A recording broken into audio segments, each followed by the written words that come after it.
Hola familia, buenos días, Dios les bendiga. Vamos a tomar nuestros asientos, por favor, para poder escuchar la palabra del día de hoy que Dios nos tiene preparado. A los niños, a su salón para tomar clases aparte.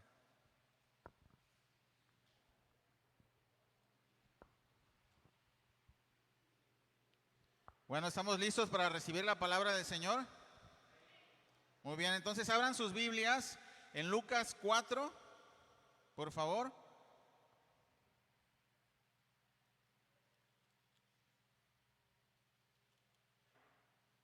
Y en esta ocasión vamos a leer de Lucas 4, del 14 en adelante, porque ya habíamos comenzado con Lucas 4, ¿verdad?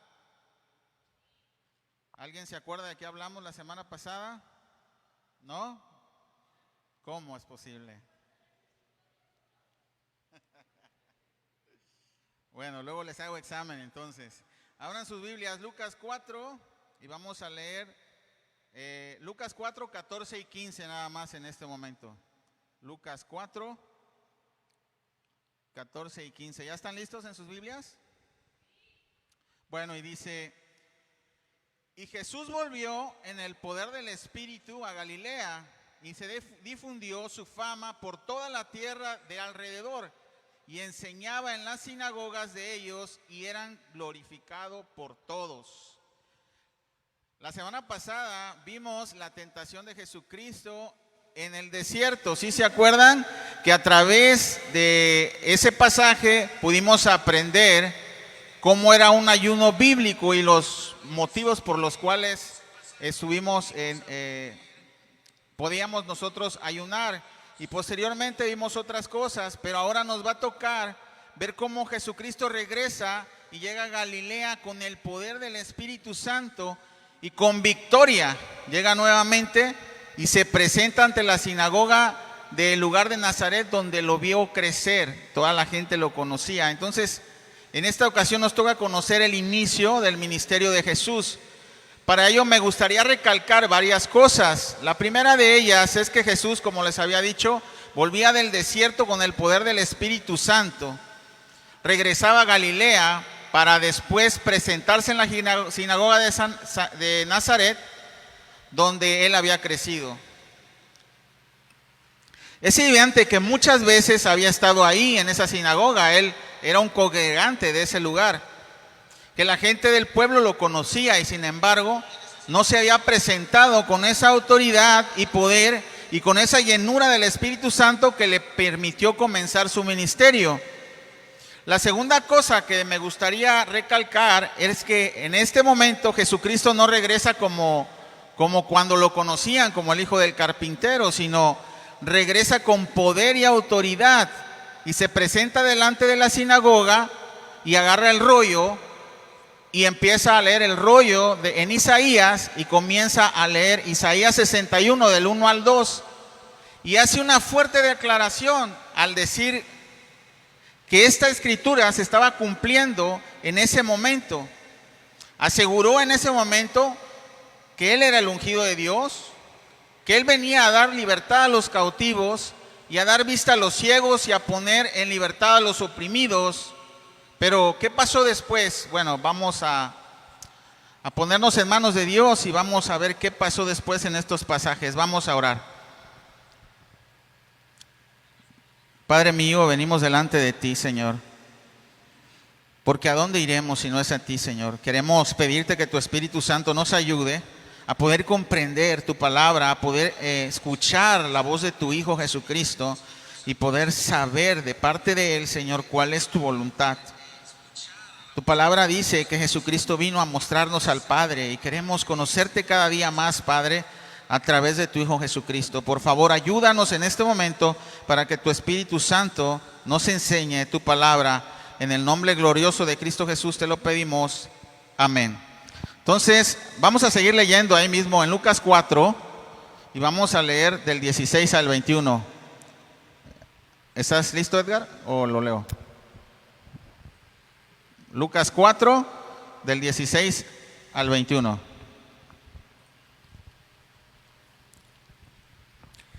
Vino a Nazaret, donde se había criado, y en el día de reposo entró a la sinagoga, conforme a su costumbre, y se levantó a leer, y se le dio el libro del profeta Isaías. Y habiendo abierto el libro, halló el lugar donde estaba escrito: El Espíritu del Señor está sobre mí, por cuanto me ha ungido para dar buenas nuevas a los pobres. Me ha enviado a sanar a los quebrantados de corazón, a pregonar libertad a los cautivos y vista a los ciegos, a poner en libertad a los oprimidos, a predicar el año agradable del Señor. Y enrollando el libro, lo dio al ministro y se sentó. Y los ojos de todos en la sinagoga estaban fijos en él. Y comenzó a decirles: Hoy se ha cumplido esta escritura delante de vosotros. Ok, entonces Jesús fue a decirle a ese pueblo que lo vio crecer que esa parte de la escritura se estaba cumpliendo delante de sus ojos. Y en lugar de creer en esto que hizo el pueblo, lo rechazó. Como bien dijo él ya lo sabía, dice... bueno, vamos a seguir leyendo Lucas 4 del 22 al 30 para ver qué es lo que pasó posteriormente.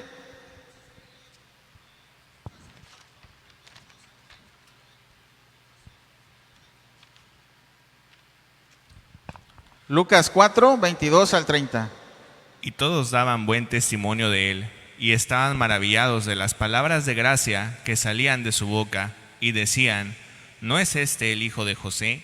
Él les dijo: Sin duda me diréis este refrán: Médico, cúrate a ti mismo. De tantas cosas que hemos oído que se han hecho en Capernaum, haz también aquí en tu tierra. Y añadió: De cierto os digo que ningún profeta es acepto en su propia tierra. Y en verdad os digo que muchas viudas había en Israel en los días de Elías, cuando el cielo fue cerrado por 3 años y 6 meses, y hubo una gran hambre en toda la tierra.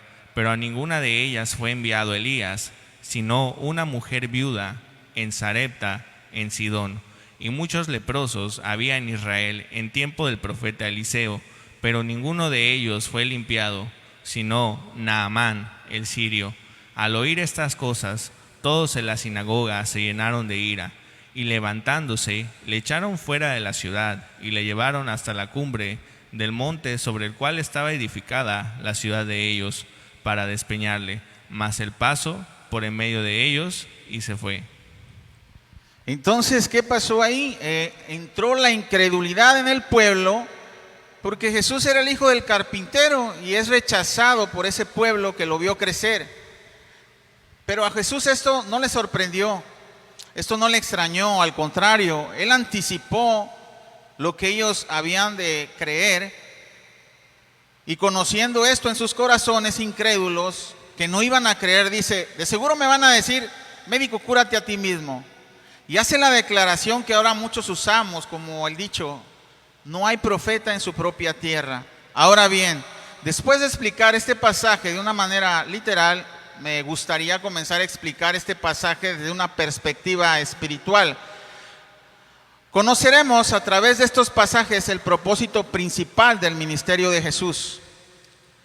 La palabra de Dios nos muestra en Isaías 61:1 lo siguiente. Vamos a ir para allá, vamos a Isaías 61:1 y vamos a leer del 2, 61:1 y 2, y nada más vamos a ver la primera parte, que es la 61:1 y 2.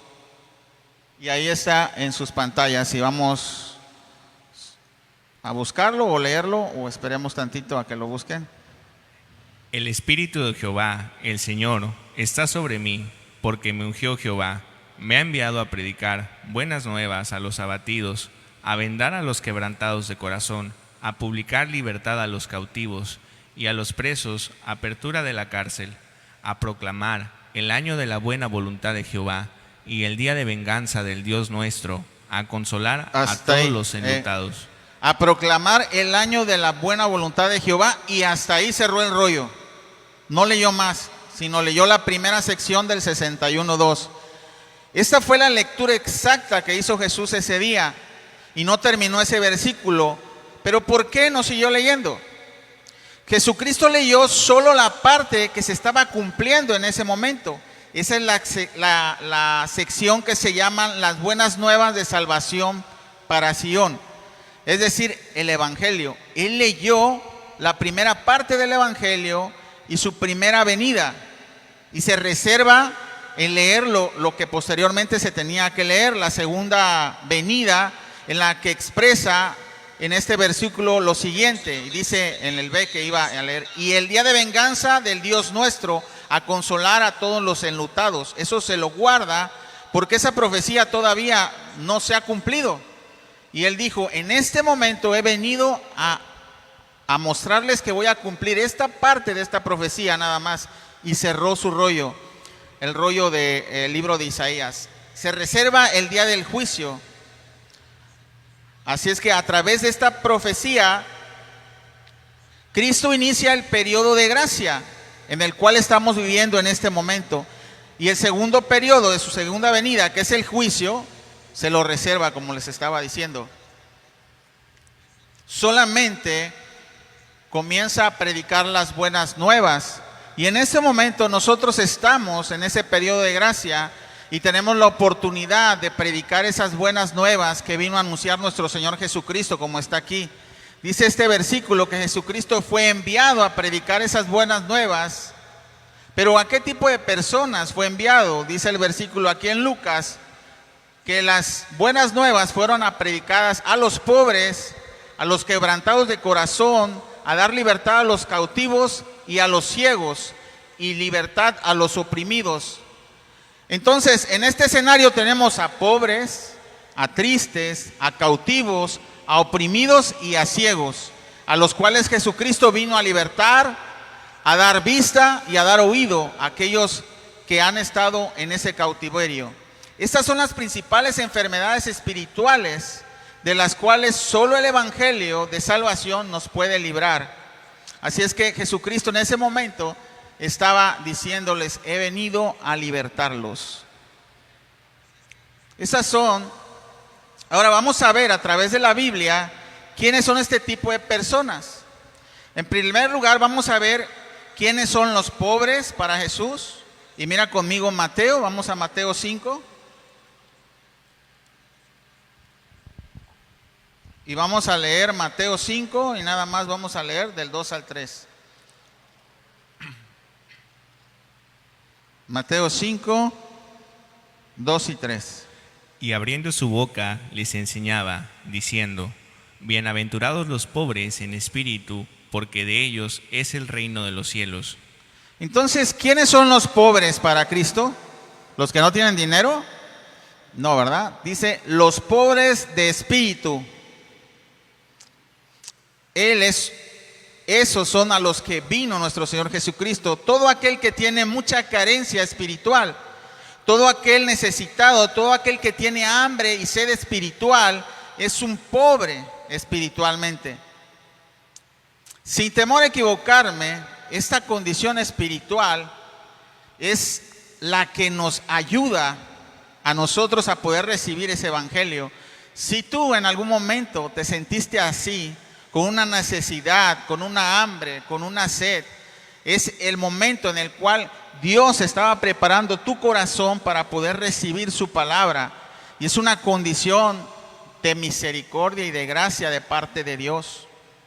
Es una condición, esa pobreza espiritual, que te permite decir: estoy necesitado de Dios.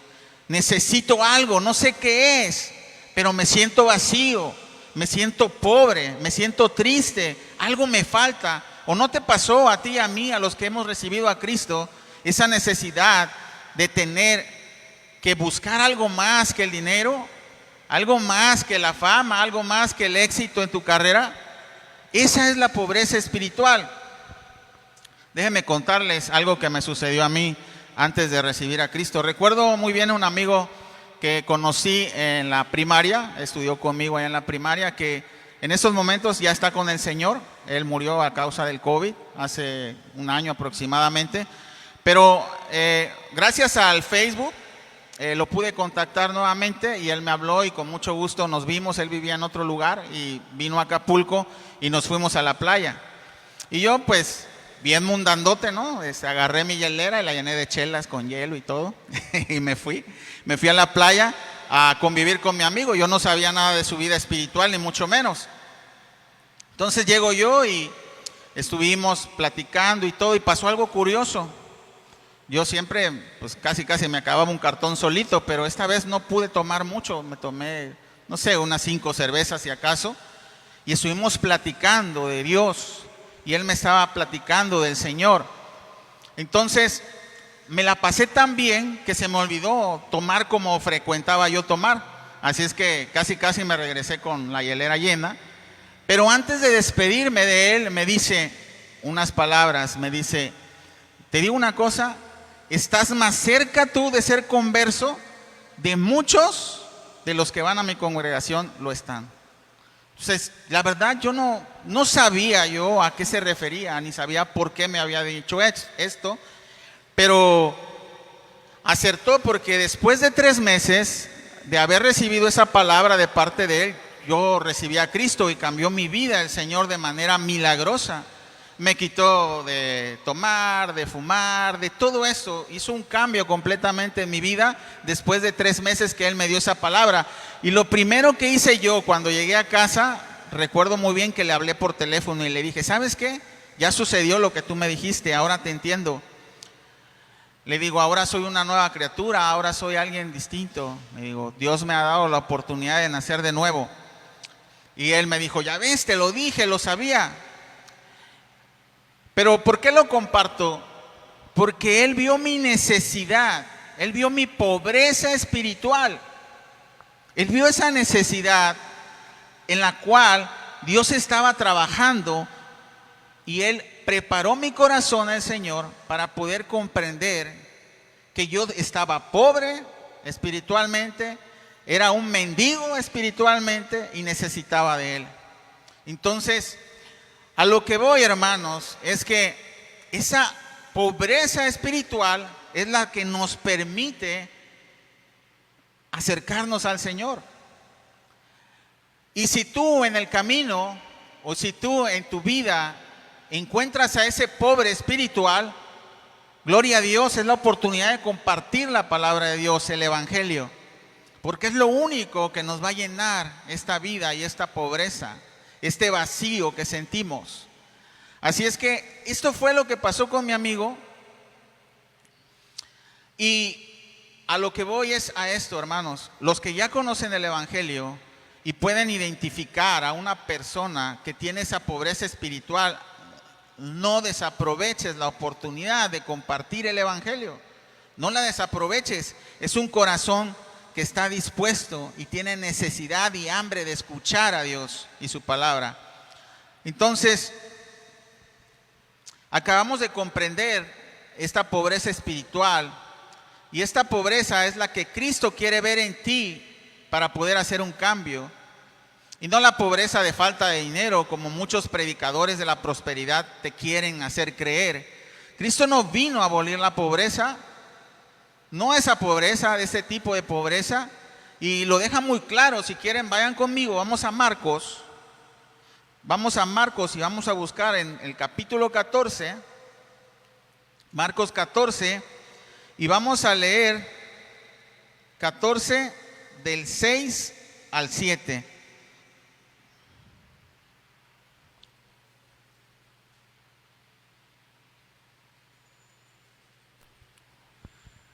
Pero Jesús dijo, dejadla, ¿por qué la molestáis? Buena obra me ha hecho. Siempre tendréis a los pobres con vosotros, y cuando queráis les podréis hacer bien, pero a mí no siempre me tendréis. Ok, entonces aquí nuestro Señor Jesucristo da una realidad de este mundo. Siempre vamos a tener a los pobres. ¿Por qué vamos a tener siempre a los pobres? Es una oportunidad para poder hacer el bien, dice nuestro Señor Jesucristo. Así es que la verdad, hermanos, hay muchas iglesias enseñando la doctrina de que si tú estás con Cristo, no hombre, vas a ser prosperado enormemente, vas a tener mucho dinero, y si tú le das a Dios más, Él te va a dar más, te lo va a multiplicar. Y pueden estar hablando una verdad bíblica, posiblemente, porque la palabra de Dios dice eso, pero el énfasis del evangelio no es su prosperidad física, sino la espiritual. Es acabar con esa pobreza espiritual que tienes en tu interior. Y eso lo único que puede hacer ese milagro, es el evangelio de Dios. Entonces, hermanos, si tú escuchas la palabra, vas a ser prosperado enormemente. No es que sea malo ser prosperado, no es malo ser prosperado. Dios te quiere prosperar, pero Dios quiere prosperar tu alma en primer lugar. Él te va a llenar de tal manera que ya no vas a necesitar nada más. Con Cristo estamos completos y esa pobreza se deja atrás para tener esa libertad y esa llenura que nos dice, contigo estoy completo, Señor. Así es que si escuchas eso, hermano, sí es cierto, Dios te quiere ver próspero, pero siempre Él va a procurar tu prosperidad espiritual. Y no es malo tener dinero, no es malo. La palabra de Dios dice, el amor al dinero es malo. Ese es el pecado, tenerle amor al dinero. Es decir, poner en primer lugar el dinero antes que Dios. Poner en primer lugar el dinero antes que mi salud, antes que todo lo demás. Eso es lo malo. Ser próspero no es malo,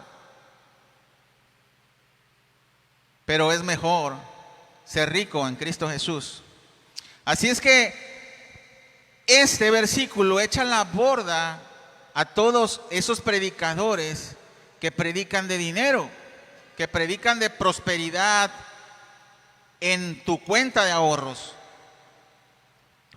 Ahora vamos a ver a los quebrantados. ¿Cuáles son las características de los quebrantados de corazón? Esta condición, hermano, también te ayuda para poder recibir el evangelio y conocer la gracia y misericordia de Dios que puede cambiar tu vida. Mira conmigo y vamos a Salmo 34 y vamos a leer únicamente Salmo 34 al 18.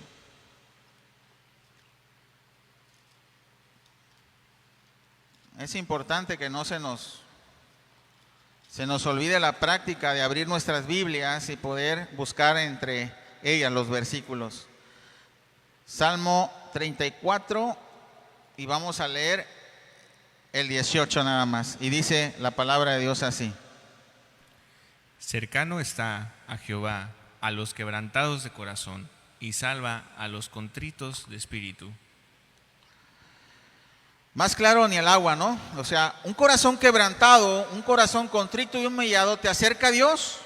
Esta condición de tristeza viene de Dios. Pero no la confundas. Una tristeza que te acerca a Dios no es la depresión. La depresión no es de Dios. La depresión es el enemigo que te está diciendo, oh, estás solo, mira, nadie te quiere. Mira cómo estás sufriendo porque tu soledad, cuántos años tienes y aún no te has casado, o no te quieren tu familia porque tú eres cristiano, o cualquier cosa. Esa no es un quebrantamiento de corazón, es una depresión, y esa depresión viene de parte del enemigo. Pero cuando Dios prepara tu corazón y lo es quebrantado, te hace contristo el corazón, es cuando Él empieza a preparar ese corazón para poder recibir la palabra de Dios. Y a eso vino Jesucristo. Mira conmigo nuevamente, vamos a ver acerca de esto para reafirmar ahí mismo en Salmos, pero 51, y vamos a leer el 17. Salmo 51, 17.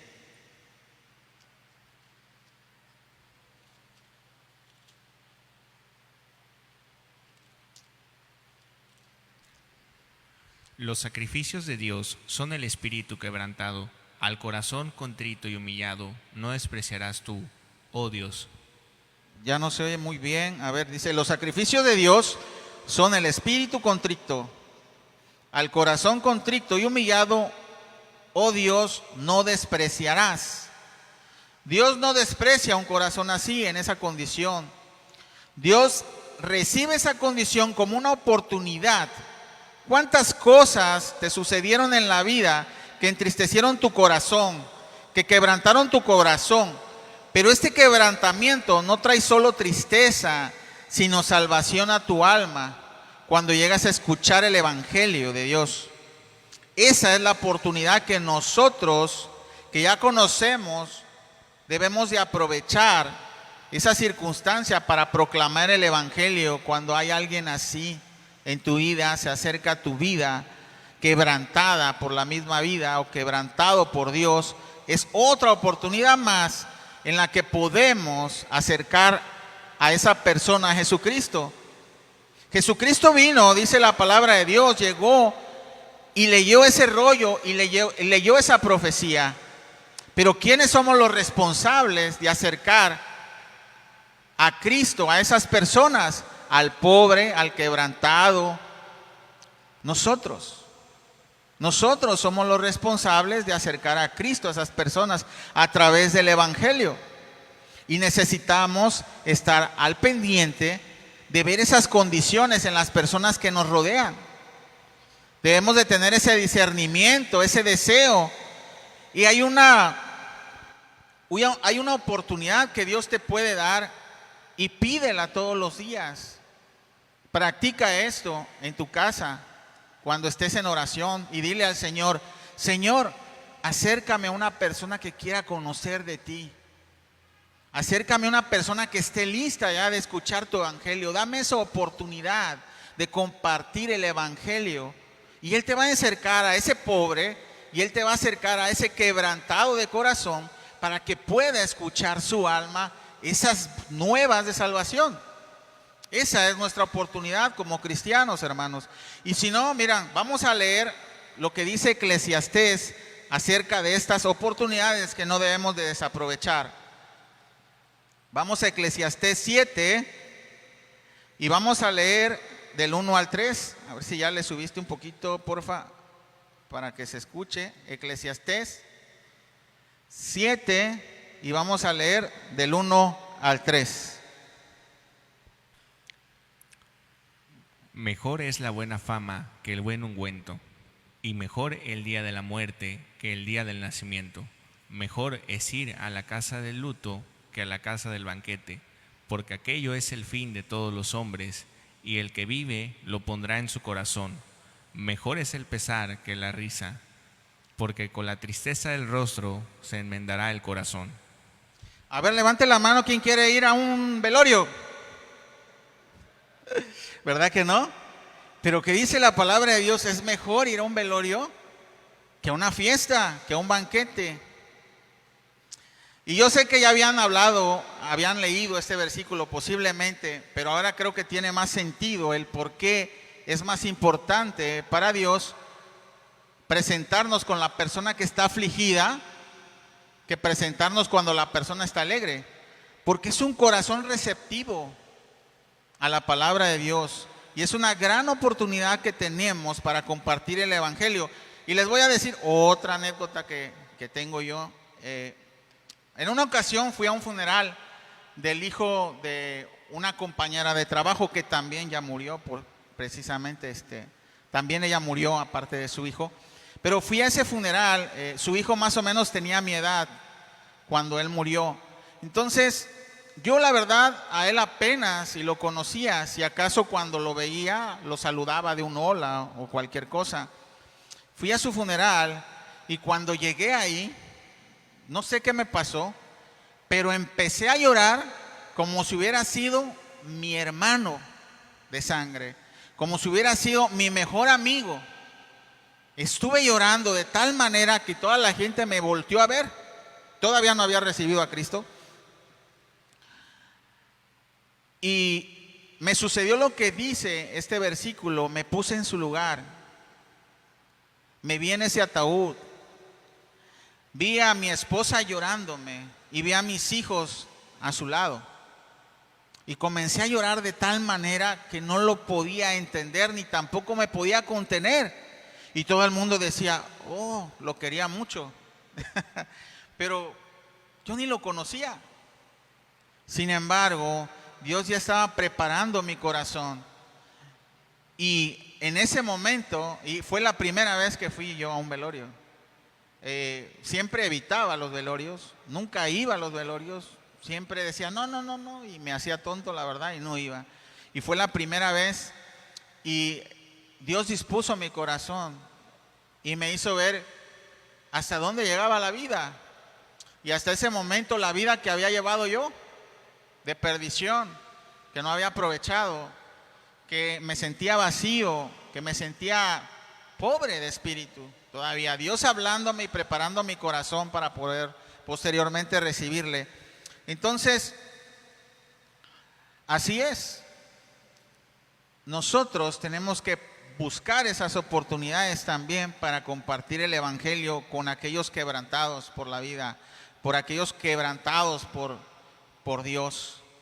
Necesitamos acercarlos al evangelio. Ahora bien, vamos a conocer a los cautivos espirituales. Hay diversas cárceles que tienen los cautivos espirituales. Las más fáciles de reconocer son los vicios, el alcohol, las drogas, las apuestas, infinidad de vicios en los cuales ellos están encarcelados. Cualquier tipo de vicio que tiene en cautiverio una persona es una situación que puede uno utilizar para poder predicar el evangelio de salvación. Sin embargo, para que el evangelio haga efecto, la persona tiene que saber, en primer lugar, que está en la cárcel. En segundo lugar, sí, ¿por qué digo esto? Porque muchos no se dan cuenta, ellos piensan que están viviendo en el paraíso, viviendo borracheras, viviendo en el alcohol, en las drogas, en mujeres, en todo esto que te pierde. Ellos en algún momento, igual como me pasó a mí, no conocemos, no sabemos que estamos en una cárcel espiritual. Entonces, en primer lugar, para que esta persona y para que el evangelio haga efecto, tiene que saber que está en la cárcel. Y en segundo lugar, tiene que querer salir de ella. Porque muchos reconocen su condición como alcohólicos o drogadictos. Sí, yo sé que soy un alcohólico. Sí, yo sé que estoy en prisiones. Pero no quieren salir de ella. Entonces, esta es la condición. Y en tercer lugar, tiene que estar expuesto al evangelio y creer con fe en él. Si estos tres elementos se conjuntan, posiblemente podríamos ver una verdadera libertad de esas prisiones en la persona que tú le compartes el evangelio. Entonces, este tipo de personas eran las que Cristo quería alcanzar en ese tiempo, y este tipo de personas son las que Cristo quiere alcanzar ahora a través de su iglesia, a través de ustedes, a través de mí. Las personas que están en estas cárceles. La verdad sea dicha, respecto a los numerosos programas humanistas, como los de AA, Al-Anon y todos los que preceden de esos sistemas, que no quiero criticar ni mucho menos, pero sí quiero ser realista acerca de esos programas, no te liberan de sus prisiones. Simplemente te cambian de celda a otra. ¿Cómo digo esto? Bueno, porque el que deja de beber en este tipo de programas no es liberado de la cárcel del alcohol. Simplemente es reprimido y es metido en una cárcel donde no hay alcohol. Nada más. Te cambian de cárcel. Te cambian de una cárcel a otra cárcel donde no hay alcohol. ¿Cómo es esto? Sí. Te cambian, te quitan el alcohol, pero te dejan la ansiedad, te quitan el alcohol, pero te dejan la depresión, te quitan el alcohol, pero te dejan la neurosis en la que estás viviendo. ¿Por qué? Porque nadie te puede liberar de las cárceles del pecado, solamente Cristo. Y si tú no metes a Cristo en esa fórmula, no va a haber libertad para esa persona. Va a haber represión, se va a contener, pero en algún momento puede reventar, o con mal humor, o con buscar otra cosa, pero no va a estar completo, porque el único que puede liberar es Cristo. Como digo, no critico y a personas les ha ayudado, yo no digo que no. En algunos ha sido efectivo, pero no tienen a Cristo y no tienen esa libertad. Y cambian un vicio por otro posiblemente. Sin embargo, Cristo prometió liberar a los encarcelados a través del Evangelio. Pero como repito, deben de existir estas tres condiciones. El prisionero tiene que reconocer su condición de recluso, tiene que tener el verdadero deseo de salir de esta prisión y tiene que escuchar el Evangelio de salvación con fe. Esos tres elementos tienen que conjugarse para que pueda liberarte Cristo de todas esas prisiones. Ahora vamos a describir a los ciegos espirituales, a los que vino a libertar Cristo. La verdad, esta condición es una de las condiciones menos visibles para las personas que lo tienen, pues en sí están ciegos, ¿no? No pueden ver su necesidad espiritual. Y en esta solo puedo decir que la pura misericordia de Dios puede hacer que ese ciego pueda ver, reconocer su condición y ser salvo por el Evangelio. En este caso considero que la única manera de que un ciego y un sordo pueda ver y oír es estar expuesto constantemente a la palabra de Dios. Y muchos están en intercesión por ellos, en oración. ¿Cuántos de ustedes no tienen a ciegos espirituales en su familia? Yo tengo muchos. En casa, en el trabajo, en cualquier otro lugar de tu vida, tenemos a muchos ciegos espirituales. ¿No te has encontrado alguno que dice, no, yo no necesito nada, yo estoy bien? No, yo para qué quiero eso. Ay, ¿cómo vas a preferir estar en la iglesia que estar en la playa con las chelas? ¿Verdad? Bueno, esa es una ceguera espiritual. Ellos no pueden ver su condición. Y a esos Cristo vino a libertar. Y también vamos a ver ahora a los oprimidos. Voy a dar un ejemplo de los oprimidos. Estos son las personas que están atrapadas por el sistema de este mundo. Aquellos que solo se dedican a buscar de las cosas de este mundo y son oprimidos por el mismo sistema social y económico que te dice que lo más importante y necesario para tu vida son todas aquellas cosas engañosas en las cuales vas a invertir tu tiempo, tu esfuerzo, tu dedicación. Por ejemplo, el adicto al trabajo, el ambicioso, el egocéntrico que quiere vivir su vida únicamente para él, para sí mismo, sin tomar en cuenta a los demás ni su vida espiritual. Son aquellos que le dedican el 100% de su vida material y 0% de su vida espiritual.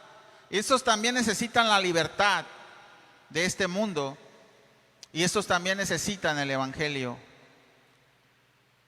Al igual que los ciegos, ellos no pueden ver su cárcel, a diferencia de los que verdaderamente están en prisión.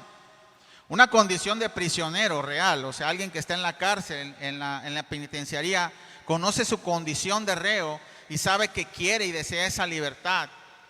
Pero hay muchos en este mundo que están en la prisión de este mundo, que no se dan cuenta, que posiblemente puedan tener una jaula de oro y dicen, estoy bien, me siento bien con todo lo que tengo, con todo lo que hago, yo no necesito nada más. Pero el único que te puede libertar de esta condición de oprimido es Jesús. Y Jesús comenzó su ministerio y declaró el tipo de persona que iba a salvar. Y si tú en ese momento te encuentras o te identificas con este tipo de persona y acabas de reconocer esta condición, gloria a Dios, porque ha tenido misericordia de ti y has podido ver, y has podido identificarte como un pobre de espíritu, o como un prisionero, o como un ciego, o como un oprimido.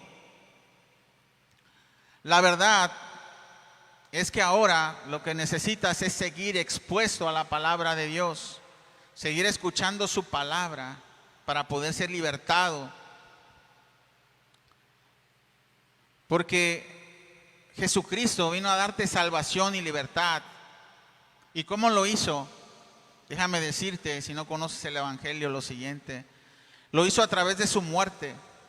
Él murió en lugar tuyo para que el día de hoy puedas obtener el perdón de todos tus pecados y puedas salir de esa prisión en la que te tiene este mundo.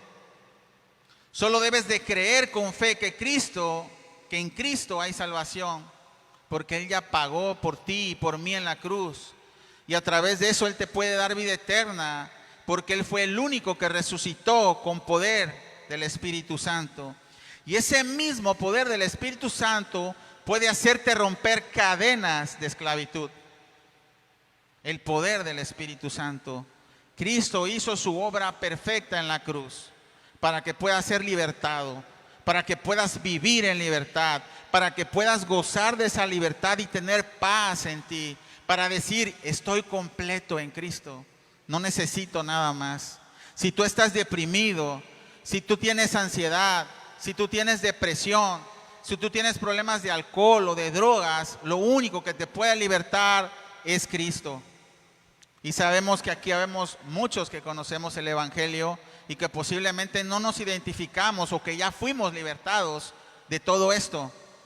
Pero el que no, y estás reconociendo esta condición, yo te invito en este momento que cierres tus ojos y que le pidas al Señor con fe que te libere en este momento. Y vamos a orar, hermanos, por aquellos que necesitan libertad. Aquel hermano, hermana, primo, pariente, tío, tía, papá, mamá, que tiene esa esclavitud aún, que no conoce el Evangelio, ponlo en las manos del Señor en este momento y vamos a orar por ellos. Vamos a orar al Señor. Y tú, si estás aquí escuchando estas palabras, repite conmigo. Señor mío, en este momento, en tu santo nombre, te pido que rompas toda cadena de esclavitud. Toda cadena de esclavitud del pecado, del alcohol, de las drogas, del cigarro, de todo aquello que me aleja de ti, Señor. Quiero tener libertad para ahora estar esclavo de ti, Señor.